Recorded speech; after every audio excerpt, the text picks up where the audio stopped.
Do you think he'd murder me, Joe? Yes. That's gruesome, Joe. That's horrible. Yes, it is. And you don't blame me if I say I hope you never get out of this place. I hope I never do either.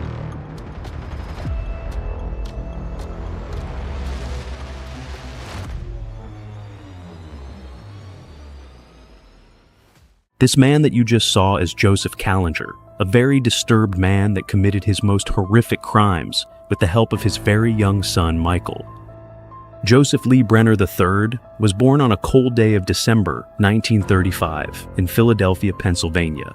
Joe arrived in a family where his presence was more of a burden than a source of happiness. His home was a complete horror, filled with arguments, fights, alcohol, drugs, and mental health issues.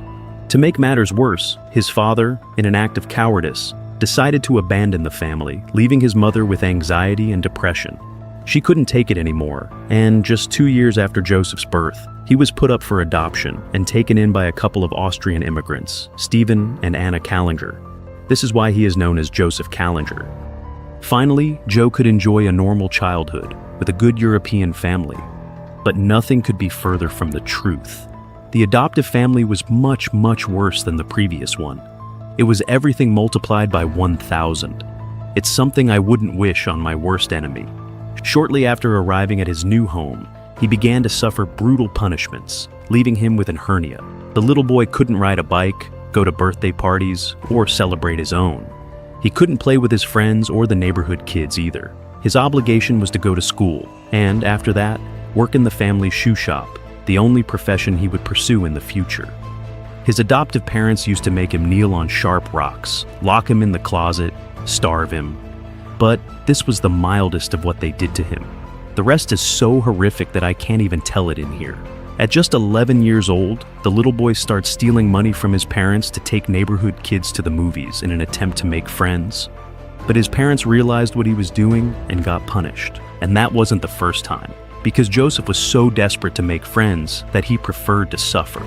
Also, with a young age, he started having very strange sexual fantasies. He cut a hole in his wall, you know for what, and also had a knife nearby and pictures of men and women. And just during that time, he started hearing voices telling him to cut someone. So he waited for a boy and led him to the woods. But he panicked and ran off into the deep of the woods and never harmed the boy. It was his first time doing things like that, but other times his victims weren't that lucky, although he didn't murder anyone at that time. Remember, he was just a child then. And seeing how his childhood was, one could predict what he would do later. Joe tried to have a normal life. His dream was to become a playwright, and he even performed A Christmas Carol by Charles Dickens. That's where he met his first love at just 15 years old, but his parents didn't want him to see her, only them know why. So they started putting pressure on him to leave her, but young Joe stood up to his parents and ended up marrying her and having 2 lovely children together. They were a happy couple for a while, but he started to feel the consequences of his childhood. Maybe because he learned it from his adoptive parents, but he started behaving quite like them, leaving no choice to his wife to just leave him and go with another man.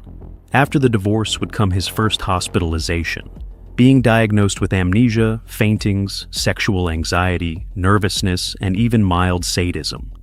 Just some months later, he managed to make another woman fall in love with him. This time, they didn't have 2 children, they had 5. But again, he was extremely abusive with his family, even inflicting the same punishments on them that he had suffered from his adoptive parents. He just went from victim to executioner. Also, he started to have a fantasy with fire, setting fire to his own home multiple times, collecting the insurance's money. After years of suffering, his 3 little kids went to the police to report him.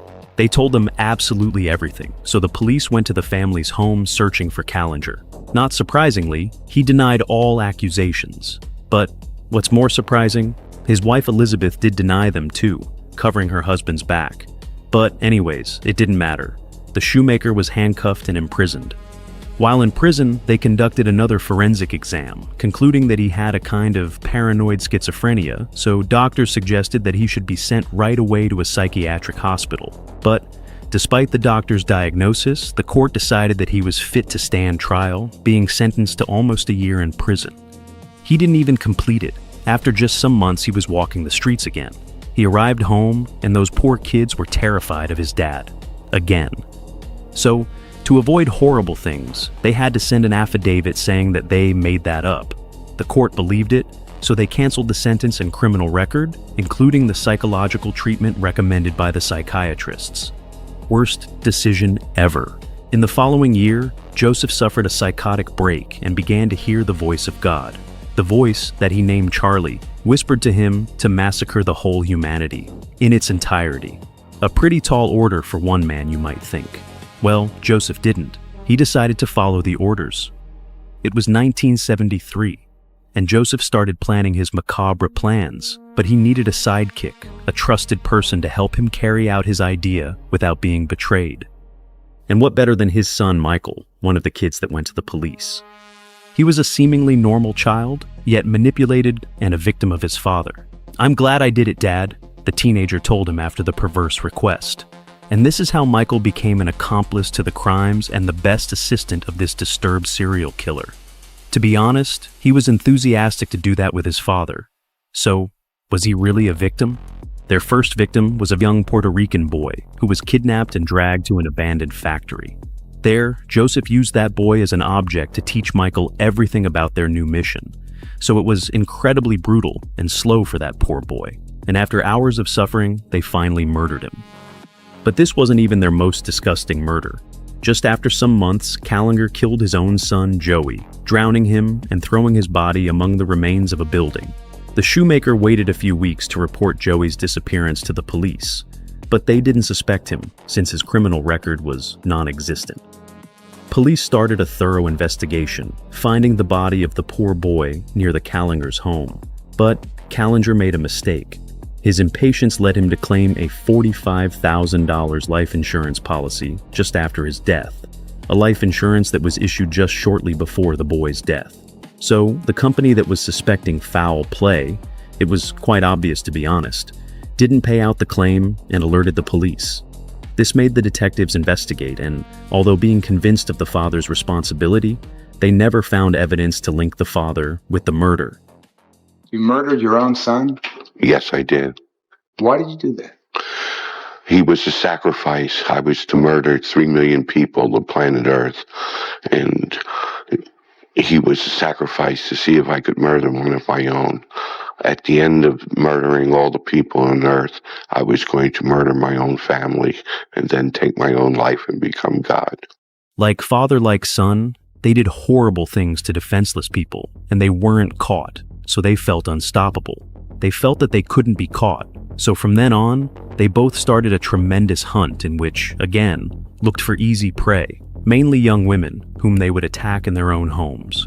Joseph was just a coward. All were easy victims for him, just young and defenseless people. Over the next 6 weeks, they pretended to be salesmen so they could enter the house of their victims. They did this with at least 4 families, but the case that stands out the most is the one that happened in a little town in New Jersey. It is 1975. Joseph and Michael are looking for women and money when they find the perfect home. They are in a small town, so if a stranger is strolling by, they would notice, and the residents did. They are walking by the neighborhood pretending to be salesmen, and then knock on the door. Dee Dee opens the door, a woman in her 20s who is accompanied by her son and his grandmother. You can just imagine. It is quite easy to overpower them. He is going to do horrible things to Dee Dee, but little by little, more family members arrive. Dee Dee's mother, sister, and brother-in-law. They all coming one by one, so it is easy to surprise and tie them in the basement. Once every family member is in the basement and unable to defend themselves, Michael starts looking for money while Joseph does horrible things to them. The last person to arrive is Maria Fashing, the nurse that is taking care of the elderly woman. She is terribly unlucky because she didn't even have to see the grandma, but decided to stop by that afternoon to see how her patient is doing. As soon as Joseph opens the door, he pushes Maria down the stairs and forces her to do things with the only kidnapped man, the boyfriend of one of the sisters. But the young nurse refuses to do it. Joseph is super infuriated and in an outbreak of anger kills her. The screams of those present fills the room and chaos reigns. So one of the women takes advantage of it to escape and alert the neighbors. This woman is quite old, so that's why she is able to escape. Joseph didn't believe she could do it. However, by the time police arrived at the scene, the criminals had already fled. While they were on the run, Joseph took the opportunity to take off his bloody shirt, wash the stains on the body in a puddle, and throw the knife and gun into the bushes. After that, they used the city bus as a getaway. That escape plan was terrible. Police found Joseph's bloody shirt with his last name on the collar of the shirt, the weapons used with his fingerprints, as well as the match between the sketches made by the police and the descriptions given by witnesses. They didn't even bother to cover their faces. And not to mention other key detail, the disgusting odor that the shoemaker gave off. Really, it was too disgusting. So, after some days on the run, police found and arrested both Joseph and Michael Kallinger. They had both testimonial and biological evidence, so it was irrefutable. They were guilty. During the trial, the shoemaker always tried to make use of his mental problems by carrying a Bible in his hands and blaming God for his crimes. He said that Charlie, the voice in his head, whispered to him to kill all of humanity, excusing his actions because he was only following God's orders. It remembered me some of the Germans from 1945. I was just following orders. It doesn't work like that, my friend. Despite his schizophrenia, the jury considered him mentally sane, and he received a life sentence for all the horrible things he did. What do you think of the death penalty? I'm opposed to it. The state has no right to take your life, but you can murder other people? I don't think anyone has a right to take a life. Except you? When I'm under hallucination, I do. These voices from God, these hallucinations, do you still experience them? Yes, I do. Often? Often. His life in prison didn't go unnoticed. He behaved violently, threw excrement at the guards, and confronted them. One that stands out is when he set fire to his prison cell, fighting off the guards as they were trying to save him. Apparently, he was trying to fry an egg on his head by covering himself in lighter fluid, cracking the egg on his head and then lighting it up. Quite funny and ridiculous at the same time. Then he was moved to a more appropriate place, a psychiatric hospital. But this place was not to be of his liking either. And after some more incidents, he was moved to a more strict asylum, one for the criminally insane, the place he should have been sent to in the first place. But to be a strict psychiatric, he acted like he was the owner of the place. He ended up slashing the throat of a fellow inmate, seriously injuring him. Do you ever feel violent? Yes, I do. What do you feel like doing? Killing people. Do you still feel like killing people? Yes.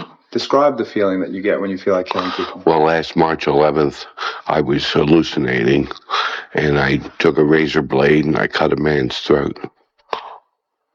Here in the hospital? Here in the hospital. After 20 years in prison, Joseph Kallinger died of heart failure in 1996, leaving his last words.